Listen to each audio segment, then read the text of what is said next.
from Pakistan and India to so many, Azerbaijan, Armenia, which Africa. they said was impossible to do. All these wars I did, and the one that we have left, we have one left. It'll be 9. We have one left, and I think we'll get that done too. I think we're on our way to getting it done. We have to. Mr. President, Please.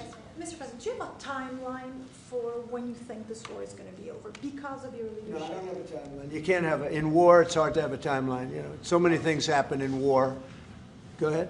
What about Tomahawk missiles? Putin is definitely Well, afraid the of problem with the Tomahawk that a lot of people don't know, it'll take a minimum of 6 months, usually a year, to learn how to use them. They're highly complex. So the only way a Tomahawk is going to be shot is if we shot it, and we're not going to do that. But there is a tremendous learning curve with the Tomahawk. It's a very powerful weapon, very accurate weapon, and maybe that's what makes it so complex. But it will take a year. It takes a year of intense training to learn how to use it. And we know how to use it, and we're not going to be teaching other people. It's too far out into the future. Yes, Mr. President, I saw, Mr. President, that you said as recently as yesterday that you still believe that Putin wants to end the war. Yeah, Then today I do. You took this step to ratchet up the sanctions and put more Yeah. pressure on him. What else are you going to do to encourage him to get there, or can you explain why you do believe that he wants peace? Yeah, it's a good question. Today is a very big day in terms of what we're doing. Look, these are tremendous sanctions. These are very big. Those are against their 2 big oil companies, and we hope that they won't be on for long. We hope that the war will be settled. We just answered having to do with the various forms of missiles and everything else that we're looking at, but we don't think that's going to be necessary. We would like to see them just take the line that has been formed over quite a long period of time and go and let's go home. Last week they had almost 8,000 soldiers killed. Many Russians were killed last week. Many Ukrainians were killed last week. We think it's ridiculous, and would like to have it end. Why do you think he wants peace, though? Why do you still believe that? I think they want peace. I think they both want peace at this point. It's been, it's almost 4 years. You're going into 4 years, and if I were president, it never would have started. But yeah, it's time. Mr. President, on the shutdown, do you plan to meet with Democrats before you head to Asia? And if not, why not meet with the Democrats? Well, I think it's a shame that it's shut down because we have the greatest economy, as you were saying before. We have the greatest economy in the world right now, by far, the United States. We have almost 18, now it was 17, now it's $18 trillion being poured into our country, and it's no time for shutdowns. I don't think it's affecting what we're doing, but it's too bad for a lot of people. We have a lot of good people that aren't working right now that should be, and it's because the Democrats want to try and renegotiate a deal that they had negotiated. They want $1.5 trillion given to illegal immigrants who came into the country, and it's going to hurt the health care of citizens of our country that have been paying into it, that have been working hard for it, that really deserve it. So we're never going to do that. It's not going to happen. And I will tell you, there are a lot of good Democrats that really want to make a deal. And I think all we need is 5 Democrats because we have a great support on the Republican side. So I think we need 5 Democrats, and there are a lot of them that want to make a deal. So I think at some point, common sense will prevail. Yeah, go ahead. You can finish up. On the drug boat strike in the Eastern Pacific, Yeah. can you explain to us what that was about, how it was conducted? Yeah, sure. Well, they had one today in the Pacific. And the way I look at it every time I look, because it is violent, and it's amazing that the weaponry, that everyone, they have these boats that go 45, 50 miles an hour in the water. And when you look at the accuracy and the power, look, we have the greatest military in the world. We have the greatest weapons in the world. And you see a little bit of it there. One shot, everyone dead center. And the only way you can't feel bad about it is you realize that you won't feel badly about it, is you realize that every time you see that happen, you're saving 25,000 American lives. Every one of those boats that gets knocked out is saving 25,000 American lives, not to mention the torn up families all over the country. And whenever I see that, I say to myself, I just saved 25,000 lives. I will say that there are very few boats traveling on the water right now. Actually, that includes fishing boats, that includes any other kind of boat. But there are very few boats traveling on the water. So now they'll come in by land at a lesser to a lesser extent, and they will be hit on land also. Can you explain Go ahead, in the back, please. Do you have legal authority if they do come? Yes, we do. We have legal authority, right? We're allowed to do that. And if we do by land, we may go back to Congress. But we have, this is a national security problem. They killed 300,000 people last year, these drugs coming in. They killed 300,000 Americans last year, and that gives you legal authority. We have a national security, really, I will say this. When you look at the people we're dealing with, and we know them, we know the people coming in, we know the boats, we know everything else. We're allowed to do it. It's in international waters. If we don't do it, we're going to lose hundreds of thousands of people. Now, they'll be coming in by land a little bit more because they're not coming in by boat anymore. There are no boats in the water. There are no more boats. We know the boat almost immediately. You know, it's pretty unusual when you see somebody with a fishing rod and 5 engines on the back of the boat. You know, you don't need that to go fishing. Wait. And we will hit them very hard when they come in by land. And they haven't experienced that yet, but now we're totally prepared to do that. We'll probably go back to Congress and explain exactly what we're doing when we come to the land. We don't have to do that, but I think, Marco, I'd like to do that. You may respond to that if you want. Yeah, well, I mean, the question is, bottom line, these are drug boats. If people want to stop seeing drug boats blow up, stop sending drugs to the United States. But does it matter if it's in the United States? Well, these are all in international waters. The boat. Could you do a strike in the United States, or if North America? Well, that's a different matter. Now you're talking about a law enforcement matter. In this particular case, there are people traveling on international waters headed towards the United States with hostilities in mind, which includes flooding our country with dangerous, deadly drugs. And they're going to be stopped. And that's what's happening. And in the case last week, you saw there was a submarine. It was a submarine. It was a submersible. That's a drug boat all the way through. We know what these boats are. The president just said it. We track them from the very beginning. We know who's on them, who they are, where they're coming from, what they have on them.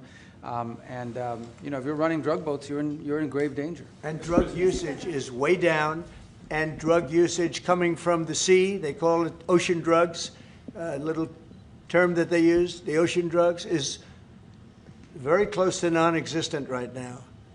I wouldn't want to be in one of those boats heading away. You know, they're driving happily to destroy the lives of people, and they end up, that's the end of them. So the ocean drugs and the sea drugs, drugs by sea they call it also, that's almost down to nothing, as you can imagine. So they continue to come in by land at a little bit less because they see something is going to happen. They don't like it. They see something, and they're right, something very serious is going to happen, the equivalent of what's happening by sea. And we're going to Congress just to tell them what we're doing, just to keep them informed. But we have to do it for national security. We have to do it to save lives. Secretary Bessent said that Vladimir Putin had not been honest and forthright in his talks with you. Just wondering if you could tell us a little bit more about your feelings about that. And also, if I may, to Rutte, just your thoughts on whether Ukraine should get tomahawks. Thank you. Well, I think that in terms of honesty, the only thing I can say is every time I speak with Vladimir, I have good conversations, and then they don't go anywhere. They just don't go anywhere. So in that sense, but no, look, he's fighting a war. He's in a war.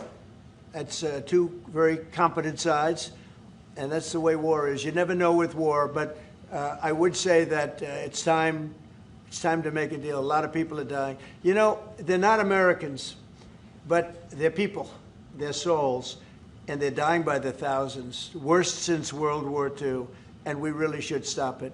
And to your other question, yes. Yeah, please. Sorry, to your other question, this has been consistent from this president when we first met again after your re-election in Mar-a-Lago in November. You said we have to stop the killing. This is close to your heart, yeah. And this is your vision. That's why this war needs to end. When it comes to tomahawks or whatever system, it's up to individual nations to decide whatever they want to supply to Ukraine. NATO doesn't take a position, but I can assure you this. When the president called me in July and said we want to again send weapons into Ukraine, paid for by our allies, the Canadians and the Europeans, that was an important moment. And that is now taking place, and the ambassador, myself, we're working hard at this. Already a couple of $2 billion of weaponry into Ukraine from the US, paid for by allies. So I'm not going to comment on about the tomahawks, but When it comes to the US and all the support for Ukraine, it is there and it is close to the President's heart, and I know this. I will say this, and Mark can say it better than anybody. The European nations and Canada have really pulled together, and it's beyond even that. I mean, it's really beyond that. And also with the Australians and New Zealanders, Japan, they all. If you want to really add them up, we could really add them up. But NATO, basically, European and Canada, and a lot of other nations, they've really band together. They are not happy about what's happening with Russia and Ukraine. They're not happy at all. Neither am I. Mr. President. Jeff? Sir, just changing this topic slightly, I see you've got the Yeah. model of the White House and the ballroom. Many people were surprised the entire East Wing is being demolished because you had said initially that the ballroom would just touch or would not. Well, touch certain it. areas What are being happened? certain areas are being left. We determined that after really a tremendous amount of study with some of the best architects in the world, we determined that really knocking it down, trying to use a little section. The East Wing was not much. There was not much left from the original. It was over the course of 100 years, it was changed. The columns were removed, and it was a much different building. Then a story was added on in 1948, 1949. There was a story added on, which was not particularly nice. And the building was very, very much changed from what it was originally. It was never thought of as being much. It was a very small building. And rather than allowing that to hurt a very expensive, beautiful building that, frankly, they've been after for years. You have that. I brought these along so people could see, but it's, there's a relative, nobody's actually seen anything quite like it. I think it'll be one of the great ballrooms anywhere in the world. It's about $300 million. It's set to do many, many things, including meetings of foreign leaders, including the honoring of foreign leaders. You can see this. This is a plan. If it's got tables so that you honor a foreign leader, we have a proper space. Right now, we have a space that with tables holds about 79 people. And this is a proper kind of a thing. Now, what the White House was doing, as you know, is they were putting tents out on the lawn. This is an interior shot of the ballroom. I think there'll be nothing like it. And it's being paid for 100% by me and some friends of mine, donors to it. The government's paying absolutely nothing. We're also working with the military on it because they want to make sure everything's perfect, and the military is very much involved in this. They want to make sure everything is absolutely beautiful. You can see the kind of interiors that we're talking about. That's an interior of the ballroom, and it's the highest level. And you see it goes beautifully with the White House. I mean, the mix is beautiful. So over the years, many presidents have made changes. This obviously would be the biggest change, but this was something they've wanted for at least 150 years. Many of you have gone to the events where they had, as an example, President Xi, or they had, a leader of one of the countries, including the king and the queen from your favorite country, Absolutely. frankly, but where they'd be honored, and they'd be in a tent out on the lawn, and it would rain, and it was a disaster. Brian's shaking his head. You know what I'm talking about.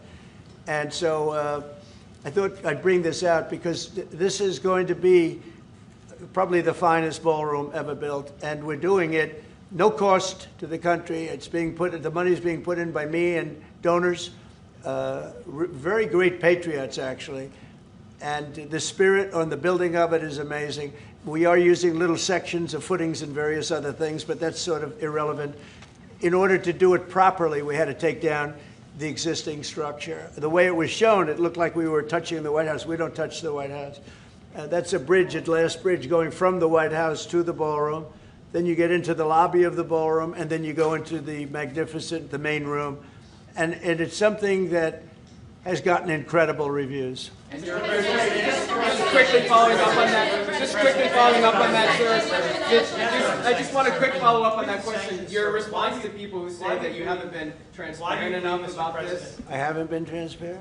That some of your Really? critics feel it should I've have gone for a I've review. shown this to everybody that would listen. Third-rate reporters didn't see it because they didn't look. You're a third-rate reporter, always have been.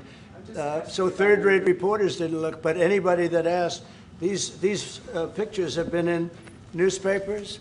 They've been all over the place, and we're very proud of it. It's gotten great reviews. It's gotten really great reviews. So I think we've been more transparent than anybody's ever been. Why do you believe, Mr. President, that the sanctions that you're announcing today will push Putin to the negotiating Well, I don't know that they table? will. I think that they'll certainly have an impact. They're massive sanctions. It's sanctions on oil. The two biggest oil companies, among the biggest in the world, but they're Russian. They do a lot of oil.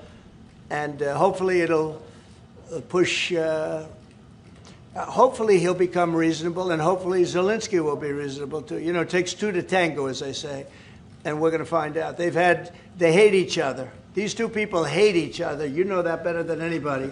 And it makes it more difficult than it should be. This should be easier to do. But the level of hatred between Zelensky and Putin is very substantial. But could I add one thing? Could I add one thing?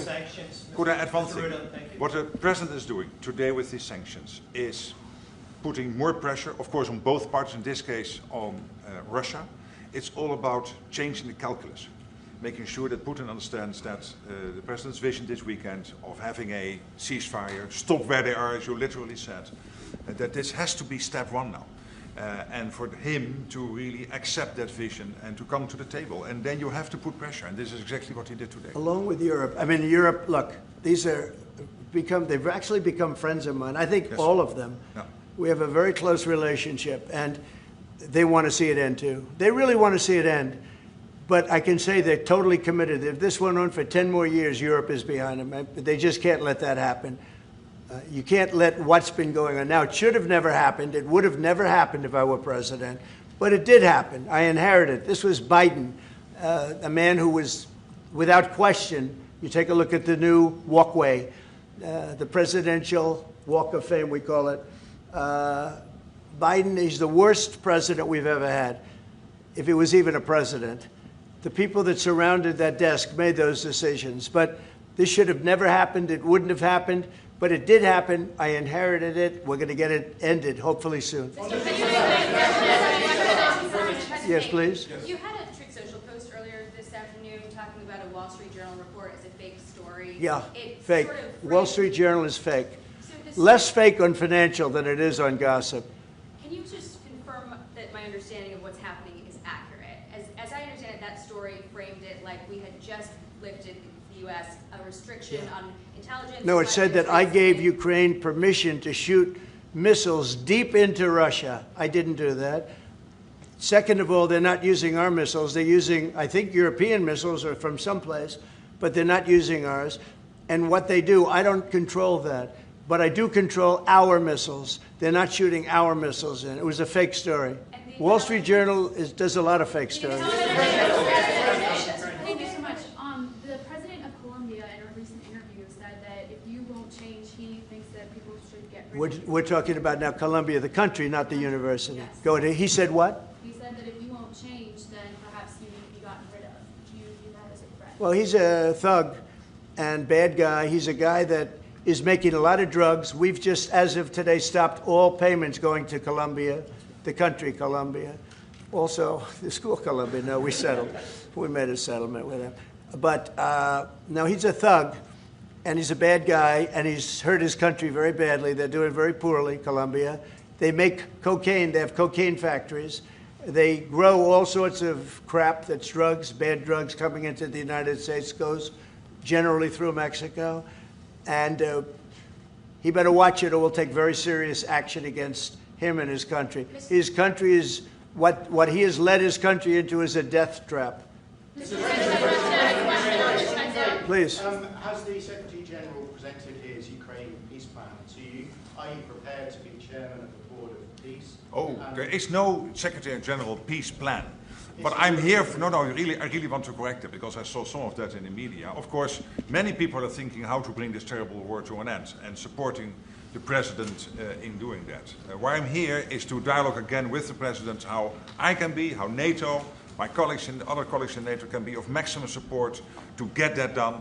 But there is no peace plan on the table. I mean, if there is a peace plan, it is what the president said last Friday and Sunday, which is stop where you are. Stop the fighting. This is about NATO. We're a very proud member of NATO. We have a great relationship with the countries of NATO. I think made much better by our visit a few months ago when they agreed to 5% instead of 2% of GDP. That was a big concession. I think that was a concession that 2 years ago nobody would have said, Nobody, even a year ago. Even 9 months ago, before you were elected. Yeah, It they not would have said happened. that's not possible. Absolutely. And the difference is they're paying 5% as opposed to not paying 2%. A lot of them weren't paying, with the exception of Spain. I think you're going to have to talk to Spain because get they're there. not. Spain is not a team player.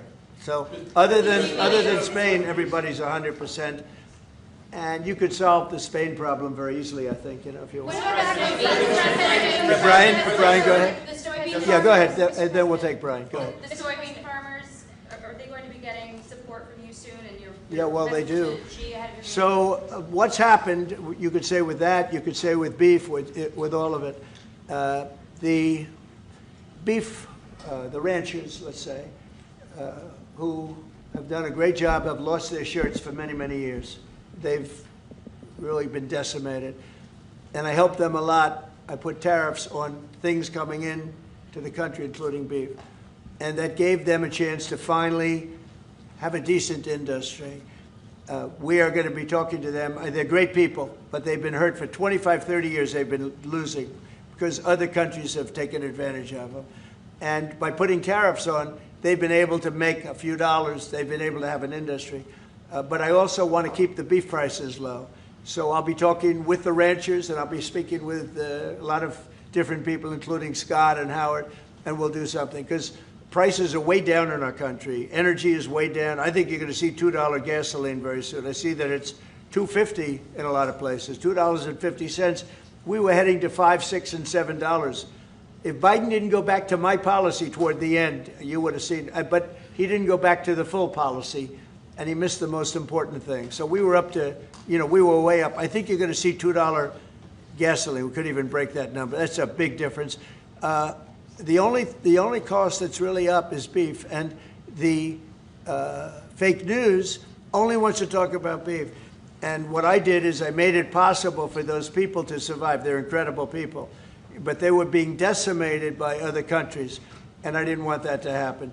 So prices are way down, groceries are down, everything's down, energy's way down. Even interest rates with a bad chairman of the Fed, he's terrible, he's a fool. But even interest rates are down.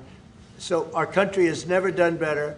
We're going to take in, I think, $21 trillion this year. No country has ever taken in more than $3. And we're going to take in $21 trillion of investments because of the tariffs. If we didn't have tariffs, we would be a mess. We would be a national security problem. And we've done a job. So I'm very happy about that. We're going to do something very quickly and easily on beef to get it down. The ranchers understand that. They're so happy for what I've done. I saved them. I don't think you'd have any beef in this country if I didn't do that. So we're very proud of that. Yeah, Brian? Yes, sir. Yesterday in Los Angeles, immigration officials were attacked by some protesters in an attempt to arrest an illegal alien. Gavin Newsom, other Democrats have used very aggressive language in terms of how to address ICE agents out in the field. Is there any responsibility that we can place on Gavin Newsom and other elected officials for using such aggressive language? Well, Gavin has to be careful. Remember that when I first came in, they had a terrible riot in Los Angeles. They had the fires, which shouldn't have happened. They didn't have the water for the fires. They should have had the water coming in from the Pacific Northwest. They didn't have the waters. They didn't have water in the hydrants or the sprinklers. So they had the fires, and then they had the riot. And if we didn't go and take care of that riot, you would have lost Los Angeles. You would have canceled the Olympics, which is because of me in Los Angeles. And the police commissioner, the head of the police, said, if the president didn't come in, we would have lost Los Angeles. We did not have the capability of taking care of it. And he said it very strongly. And we did a great job. And within a week, it was all done. Within one day, it was done. But within a week, it was all done. And then they go back to their normal practice of weakness, of not taking care of criminals, meaning taking care of putting them in jails where they should be. Washington, D.C., and you all are the best people for that, because Washington, D.C. is now one of the safest cities. It was one of the most dangerous cities in the country. Now Washington, D.C., believe it or not, I'm embarrassed to say it in front of you, but Washington, D.C. went from one of the worst, most dangerous cities to you can walk down the street, you can send your child to meet you at a location. Your child is going to be fine. We have a very, very safe city, one of the safest, and, you know, very proud of that. Memphis, by the way, is coming along fantastically. We're in Memphis right now. We had the FBI in Chicago. We're doing things. We haven't served Chicago yet. When we do, Chicago will be very quickly a very, very safe city. But if you look at what's happening in Memphis, it's great. But you got to look at Washington. People are coming up to me, people that work in the White House, are saying, "Thank you, sir." And I immediately know what they're thanking me about. It's thanking, they can walk to work. They would never walk to work a year ago. They can walk into work and they feel safe and secure, and it's beautiful. And I'll tell you what, it's really an honor to add that great ballroom to the structures in Washington. It's going to be one of the great ballrooms of the world. And I think it's going to be something you're all going to be very proud of. Mr. President, thank you, Mr. President. As it relates to your meeting that's coming up with President Xi, what do you hope comes out of that meeting? What deliverables come I think we'll make a deal. I think we're going to make a deal on the rare earth is the least of it. Look, the tariffs are much more powerful than the rare earth. The rare earth is a disturbance, but there's a lot of rare earth around. I'll tell you, I've had more calls on rare earth. We've got it. Everybody's. We'll make a deal on, I think, everything. I think we're going to make a deal on soybeans and the farmers. I think we're going to make a deal on maybe even nuclear. You know, President Putin in his call mentioned to me about nuclear, where we do a de-escalation, and I'm fine with that. I think it's good. I think it's a very appropriate thing. We have the most nuclear weapons. Russia's second. China is actually third by a long way, but they'll be even within 4 or 5 years. Too many. And we are talking about de-escalation. That's already being talked about. Can you convince President And I think we'll probably add China into the mix. Mr. President, can you convince President Xi to stop purchasing all of that Russian oil that's funding this war against Ukraine? Well, I think I'll be talking to him about it. I think it's a little bit of a different talk. India, as you know, has told me they are stop. You know, it's a process. You can't just stop it. But by the end of the year, they'll be down to almost nothing. That's a big thing. That was almost 40% of the oil. India, they've been great. Spoke to Prime Minister Modi yesterday. They've been absolutely great. China's a little bit different. You know, they're a little bit different relationship they have with Russia. It was never good, but because of Biden and Obama, they got forced together. They should never have been forced together, but they're a little bit forced. But they're by nature, they're not. They can't be friendly. They can't be friendly. By nature, they can, I hope they are friendly, frankly, but they can't be. You should not have forced Russia and China together. And Biden did that, and Obama did that. They forced them together because of energy, because of oil. And so they are closer than they would normally be. I think I'll probably be talking about it. What I'll really be talking to him about is how do we end the war with Russia and Ukraine, whether it's through oil or energy or anything else. And I think he's going to be very receptive. He would now like to. I'm not sure that he did at the beginning. He would now like to see that war end. Do you think Xi plays an important role, Mr. President? Do you think Xi plays an important role in terms of inserting himself and convincing Putin, who he speaks to regularly, to stop the war? Yeah, I do. I think he can have a big influence on Putin. I think he can have a big influence on a lot of people. Look, he's a respected man. He's a very strong leader of a very big country. Yeah, I think he can have a big influence, and we will certainly be talking about Russia, Ukraine. Mr. In the back. Thank you, Mr. President. Liam Cosgrove at Zero Hedge. My question is actually for the Secretary General. Yes. Mr. Secretary, I don't know if you've seen this, but polling out of Ukraine shows a massive collapse in Ukrainian support for the war. A Gallup poll had it just 23%. That's less than a quarter. Zelensky came out today praising President Trump's proposal for freezing the front lines of battle as part of a ceasefire. He said that's a good compromise. So people view your coming here as, you know, you're lobbying the U.S. government to continue its involvement in the war. You're obviously lobbying for more NATO weapons to be sent to Ukraine, but Ukrainians themselves don't want to fight the war. So how do you justify that morally? Well, I'm lobbying only for one thing, and that is to make sure that we end this war. And I don't have to lobby the president because we totally agree on this. And this is what he has been doing from day one. Everything he could do to break the deadlock with Putin, get a dialogue going, dialoguing also with Zelensky, and getting this war done. It's crucial. The fact that the US is now supplying weapons into Ukraine, paid for by allies, is extremely important. And that's now happening since 2-3 months. That's been about happening 2 for billion 4 moving years into and the Ukraine. war hasn't wind down. Why do you think that'll wind it down now? What do you mean? You think more weapons will wind down the war? No, I mean, there's more to be done. So what you need, what the president said this weekend, stop where you are. So basically do a ceasefire and then have all your discussions about territory and whatever. But first stop the war. This is what you said on Friday and on Sunday. It's a war. I mean, your question's really a fair one. It's a war that should have never started. And you know how I feel about it. But it's a war that should have never started. And we're not selling any weapons to Ukraine. We're selling them to NATO. Yeah.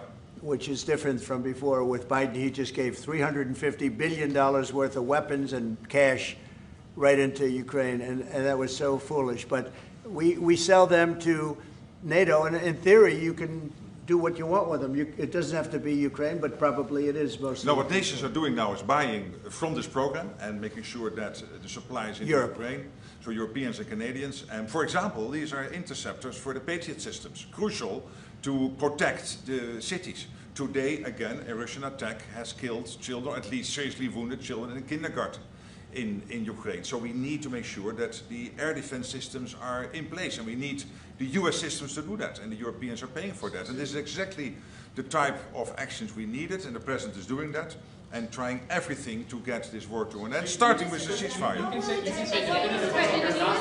believe that Putin wants to take all of Ukraine? I always felt that way. I always felt he wanted to. When I was in my first term, I was I was very close to him, relatively speaking. It was harder because of the Russia hoax. But I would talk to President Putin about Ukraine, and it was the apple of his eye. I'd say it was the apple of his eye, but it would have never happened. He knew the consequences were too great. When we had a rigged election and all of a sudden I wasn't there, he said, wow. I think he looked at Afghanistan, how horribly that was handled, so stupidly. And I think that really gave him a little additional, incentive. I always felt he wanted the whole thing, not a piece of it. But I think now he's willing to negotiate a little bit further, and I think he's willing to make a deal. We'll see. Mr. President, we don't want him. We don't want him to have the whole thing. Mr. President. Go ahead, please. Thank you, Mr. President. You have this big tariffs case before the Supreme Court. It's November the 5th. Yeah. And you suggested that you might actually show up to the Supreme Court. Yeah, I'd like to. for oral I think arguments. it's one of the most important decisions we'll ever have from the Supreme Court. With tariffs, we're a strong, sound country. We're a nationally secure and internationally secure country. We're a very rich country. Without tariffs, it's a slog for this country, a big slog. I think it's one of the most important decisions in the history of the Supreme Court. And I might go there. I really believe I have an obligation to go there. We are doing so well as a country right now because of tariffs. And you have to understand, tariffs have been used against us for many years, decades. And just slowly but surely hurting our country so badly. That's why we owe $37 trillion. We owe that because other countries have taken advantage of us over many, many decades, And now we're a rich country. We're taking in money like we've never done before. Without tariffs, that would not be happening. And also, I solved, as you know, 8 wars. Of the 8, 5 of them, maybe even 6 of them, are because of tariffs. The threat of tariffs on these nations, if you want to fight, that's okay. India and Pakistan. If you want to fight, that's okay. But you're going to pay tariffs, and they're going to be very substantial. And we're in the midst of a trade deal. And they said, we don't want to do that. 2 days later, they call up, and they're not going to fight anymore. They have peace. But I've done that out of 8, I would say 6 times, 5 times, 6 times. Tariffs are vital to this country. And tariffs have been used against us by China, by every other country, and all we're doing is using them to negotiate fair deals. And as you know, we made a fair deal with Japan, we made a fair deal with all of Europe, the European Union. We made a fair deal with South Korea. These are countries that were taking so much money away from us, not sustainable, and now we're taking in hundreds of billions and even trillions of dollars. If this country is not allowed to have tariffs, if this country is not allowed to have the President of the United States negotiate on behalf of it with tariffs, we are put in a position where we're going to be a third world country. We can't let that happen. I think it's the most important case that we're going to have for many, many years to come. One of the most important cases we've ever had. With tariffs, we're a rich, secure country. Without tariffs, we're a laughingstock. We'll be a laughingstock. And I don't want to have anything to do with that. Thank you very much. Thank you. Thank you. Thank you very much. Thank you, press. Thank you, press. Thank you. Thank you, press. Let's go.